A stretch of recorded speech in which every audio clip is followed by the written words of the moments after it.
Welcome to the Human Capital Innovations Podcast. We're your source for personal, professional, and organizational growth and development, where we share original research, explore industry trends, and interview executives and thought leaders from across the globe. We hope you join us often for practitioner-oriented content around all things related to leadership, HR, talent management, organizational development, and change management. Maximize your personal and organizational potential with Human Capital Innovations Podcast.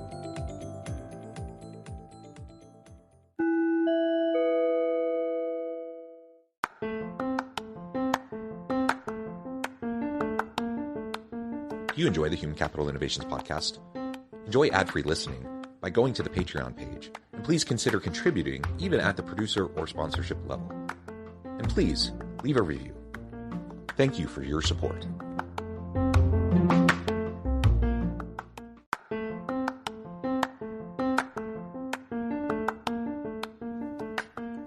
Welcome to the Human Capital Innovations Podcast. In this HCI Podcast episode, I talk with Gustavo Razzetti about workplace culture change.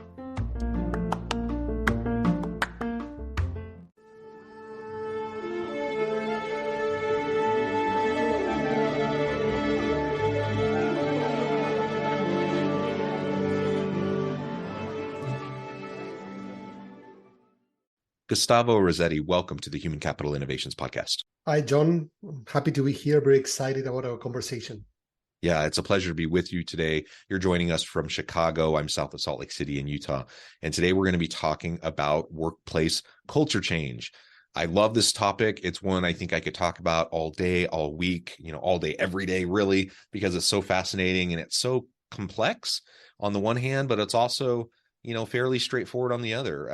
And so we're really going to dig in and unpack, what that can look like and what we can do to enhance the chances of successful implementation, and sustainable workplace culture change. As we get started, I wanted to share Gustavo's bio with everybody. Gustavo Razzetti is a workplace culture consultant, author, and speaker who facilitates courageous conversations to drive cultural transformation. He helps executives, team leaders, and founders map and assess their culture and design a better one. He facilitates culture design projects, culture survey assessments, and workshops, both remotely and in person. Over 200,000 leaders, people, teams, and consultants in 50 plus countries use his culture design toolkit. And I could go on and on, Gustavo, but I'm going to pause there. Anything else you would like to share in particular with me or my audience by way of your background or personal context, and then we'll dive on into the conversation? No, for me, the most important thing is how I landed into culture design, which is still a new kind of a discipline. And my background, it's in marketing innovation. I've been working with companies trying to create a culture of innovation. At some point, they were looking for ideas, but we realized it's actually, if they don't design the right behaviors, the right mindset, then innovation or new ideas are never going to see the light of day. So that's what drives me. We all have our own unique backgrounds as we come to this space. And it's one of the things I really love about org change and org development and culture change efforts. It's very interdisciplinary, and people come from all different types of backgrounds to bring their own perspectives, which I think is just really great. So why don't you start by telling us a little bit more about how you conceptualize this idea of workplace culture change, and then we can dig into some of the challenges that leaders often face despite best intentions when they're trying to drive meaningful, sustainable change. In my recent book, I provide different descriptions of how to first describe what culture is all about. Some people talk about the way we do things here. But lately on, I've been using this analogy, which is the little things that we pay little attention to until they become the big things. So on a good day, the culture of your company, the culture of your team, it's unnoticed. It's almost invisible, because when things go well, you don't realize what's that glue that brings people together, what are the behaviors, what are the mindsets are in play. However, when things go wrong, the culture immediately gets very visible, becomes kind of an issue. So there are two things when it comes to tackling culture. First is preventing your culture going wrong. So how can you have a preemptive approach to culture? Many clients reach out when it's too late. They try to fix culture, and that's not only too late, but it's not the right approach. We like to talk about culture evolution rather than culture change, because change, first, the word for people feels like, oh, we're going to get rid of everything. My identity no longer serves me. The thing that brought us to work here doesn't matter anymore. So people feel like unappreciated.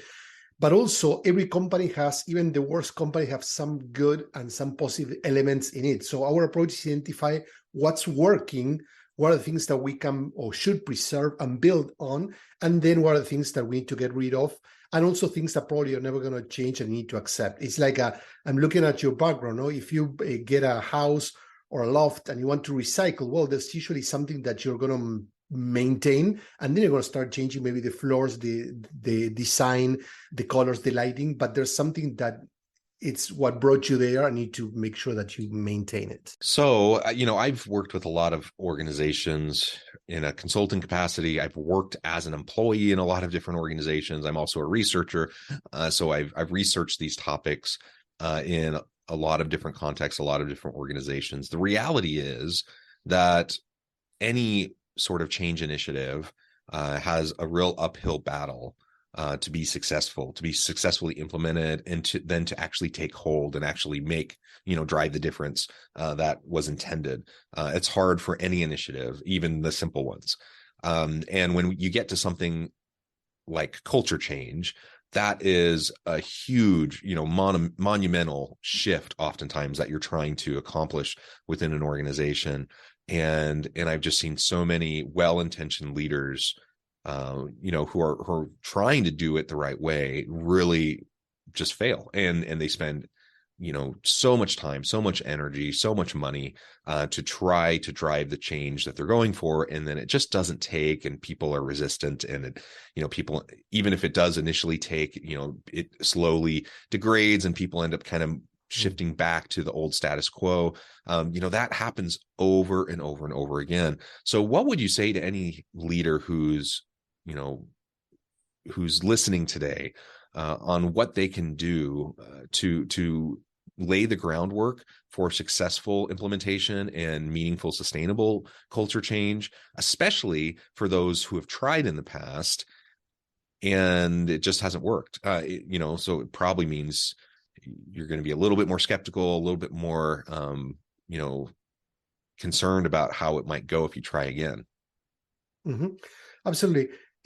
There are a couple of things. First, we shouldn't use the excuse that culture change is difficult, and then, so I'm going to fail. There's this stat that many people attribute to McKinsey that 70% of culture change or culture transformation fail. But then a lot of academics, kind of, to your point, your researcher, say that there's no factual evidence that that's the case. So it's more of a myth, and actually good for, if you're a consultant, as an excuse if things fail. Well, now most people fail. I think that one of the things that we observe is, first of all, the leaders that try to change everything at once. They try to transform many aspects at the same point, and people don't have the capacity, and either in time and effort, but also mentally, to absorb so many changes at once. Sometimes it's better to adopt a trial and error approach. Identify what are the quick wins, what are the things that we can start improving to build momentum, so people start seeing change as something positive, but also what are the one or two structural things that we want to tackle. The order of change also is important. We see leaders that focus too much on, hey, we're going to change our company purpose, we're going to change our company values, but then the company is suffering from low psychological safety. So if people are afraid of speaking up, if people are afraid of bringing their full self to work or ask questions in the open, well, you need to tackle that before you start talking about lofty mission statements, for example. And lastly, there's something very critical, which is a culture. It's a co-creation. Yeah, leaders shape and define the larger vision, but in the end, the culture is the result of everyone's behavior. The same way that if you are the mayor of a city, you cannot define how people are going to dress, drive, and stuff. You just set certain rules, but then people need to have that autonomy to behave. We encourage leaders to co-create culture with their teams. So to involve in the process. First, you don't need to get buy-in.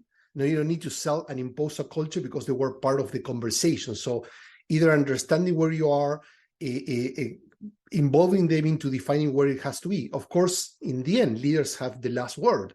But when you involve people in a co-creation process, it's not an uphill battle. It's something that people feel excited to be part of.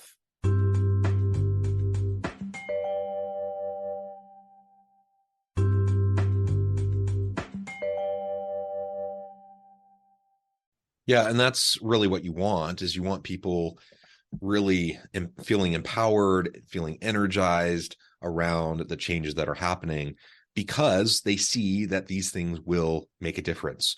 So when we talk about culture change in particular, hopefully that means you're going to have a more psychologically safe organization. You're going to have a speak up culture. You're going to have a organization that's more committed to diversity, equity, inclusion, and belonging. You're going to have a place where people can thrive, where they can derive meaning and purpose. Like, those are the types of things that people get excited about, that they get energized about, and that they're willing to put effort behind. But you can't just say the words as a leader. You can't just say, I want these things.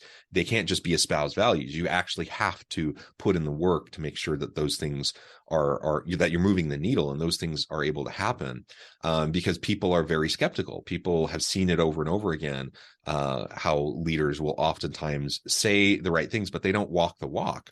And where the rubber meets the road, take psychological safety, for example.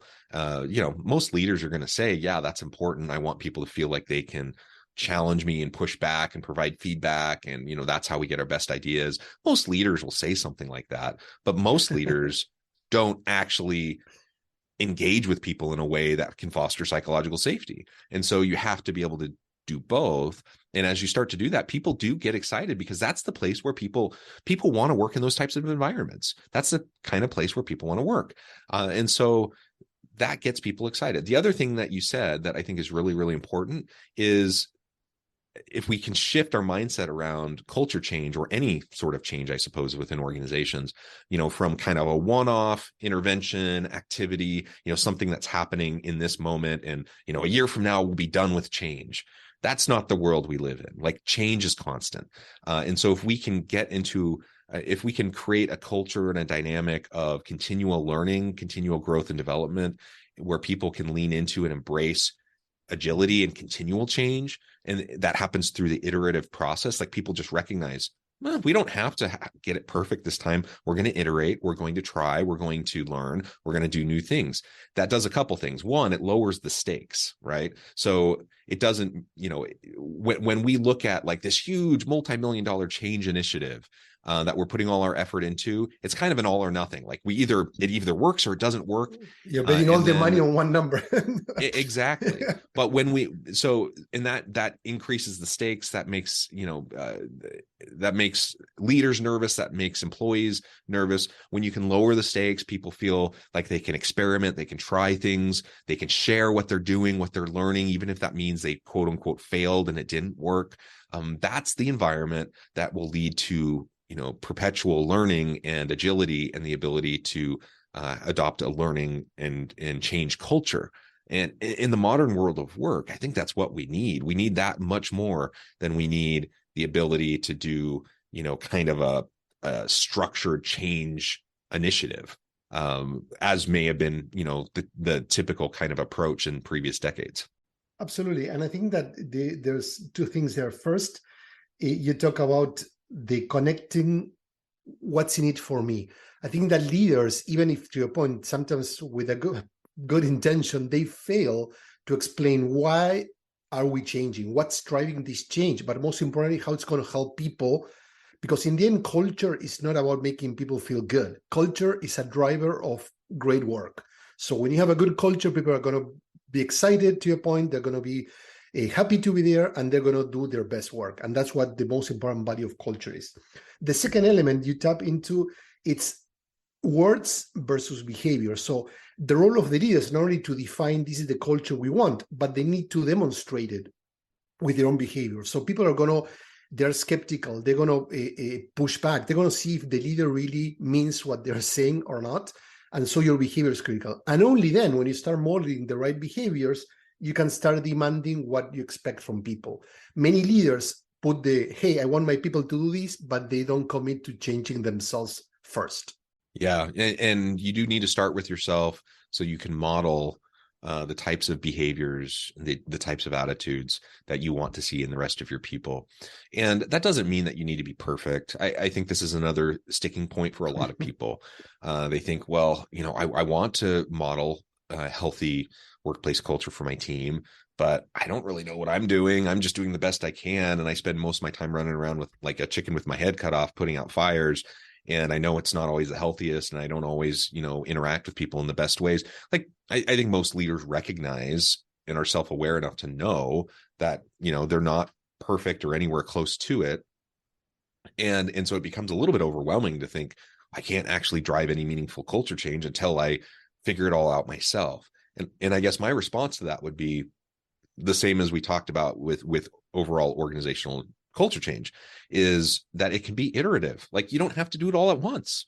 And nobody expects you to be perfect, but your people will recognize your effort and they will appreciate the effort, especially if you're open and transparent and communicate and share the wins along with the setbacks. Like so many leaders are so nervous about allowing people to see their vulnerabilities. They're so nervous about people recognizing, oh, they didn't quite do this right, or this didn't go the way we'd hoped, because they want to exude confidence and expertise, and they feel like that's the source of their power. I don't think in the modern world of work that is the source of a leader's power. The source of a leader's influence and power comes from their ability to empower their team, and that only happens as we develop relationships of mutual accountability and trust with our people. And that will only happen as we're appropriately vulnerable and open with our people. And even, apologizing when necessary. If you do something and it doesn't work out the way you'd hoped, that's okay. Nobody expects for you to be perfect. Nobody expects for you to get it right all the time, but acknowledge it and say, oh, that didn't quite work the way we'd hoped. It's part of the iterative process. And then you learn together, you grow together. And when you have setbacks and you can openly acknowledge it without trying to pretend like nothing went wrong or trying to, pass blame or throw someone else under the bus so you seem to maintain your credibility. If we can get past that as a leader, that is a really important modeling in and of itself, because now your team realizes, oh, I trust my leader more because they're being real, they're being honest and vulnerable. They're not perfect.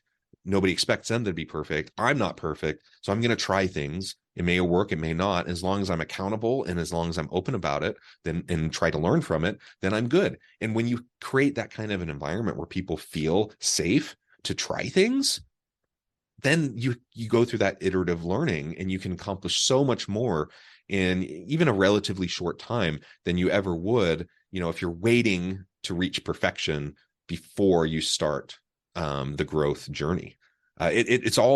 It should be happening all together at the same time. And you just acknowledge when things aren't working out the way you'd hoped.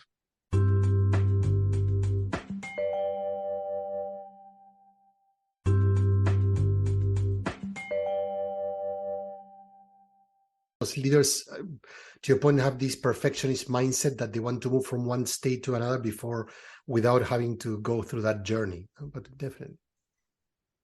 Yeah. So let's spend the rest of our time talking about some practical, tangible things that anyone who's in the audience today can start doing today, this week, to lay the groundwork and the foundation for some sort of upcoming culture shift that they're striving for within their organizations. When you're working with your clients, what are some of those foundational pieces that you start them on as they're getting going? Absolutely. I'm going to throw it like in any particular order. I was thinking when you talk about vulnerability, there's an exercise, and I just finished with one executive team earlier this morning, which is they call me out. To your point, when leaders are trying to change, they're not only changing the culture, but they need to change their own behavior.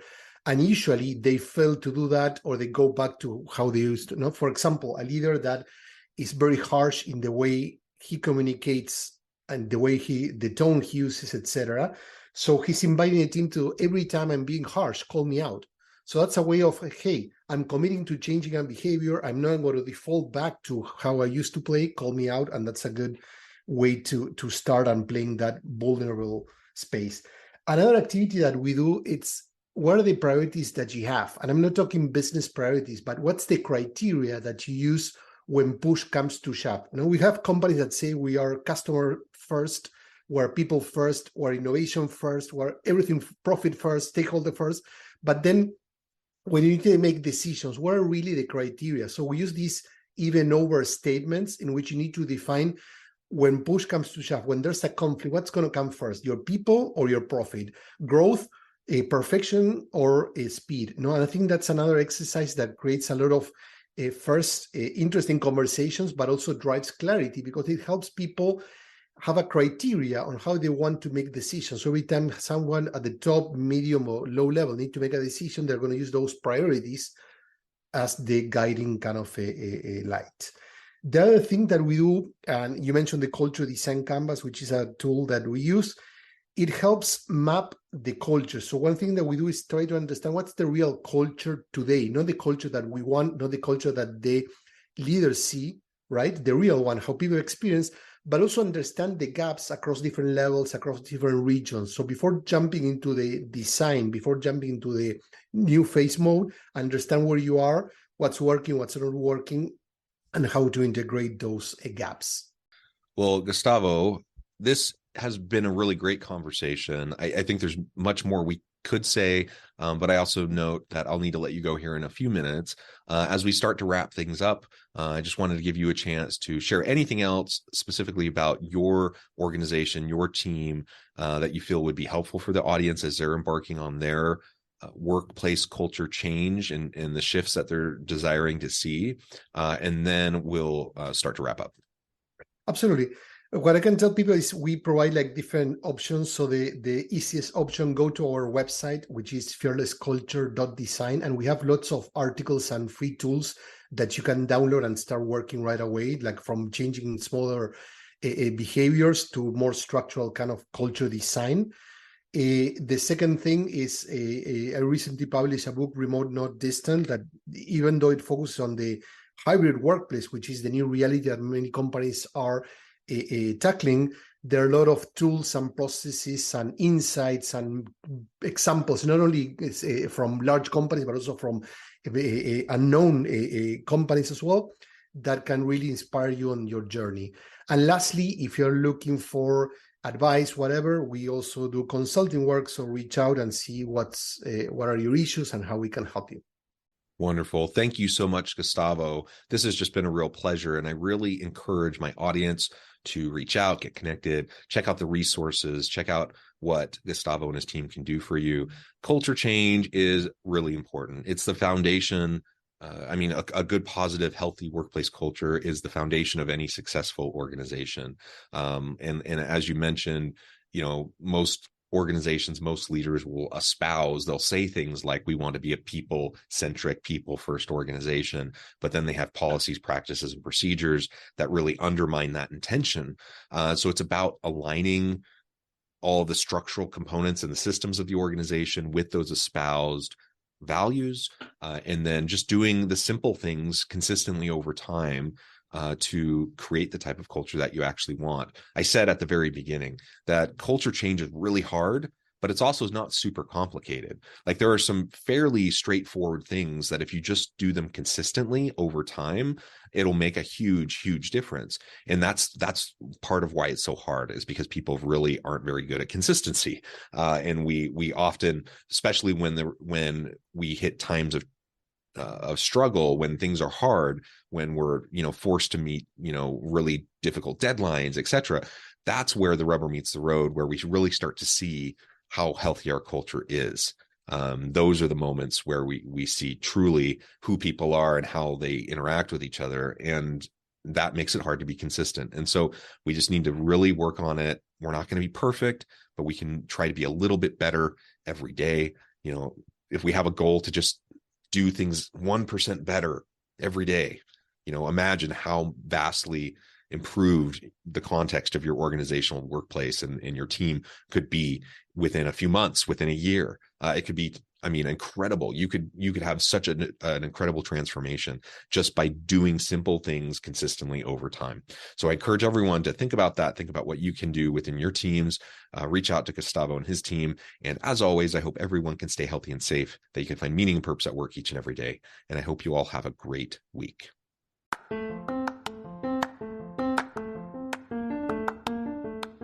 Do you enjoy the Human Capital Innovations podcast? Enjoy ad-free listening by going to the Patreon page, and please consider contributing even at the producer or sponsorship level. And please leave a review. Thank you for your support.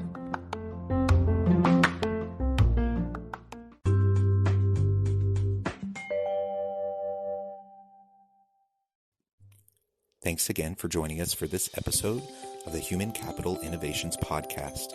I hope you stay healthy and safe and that you have a great week.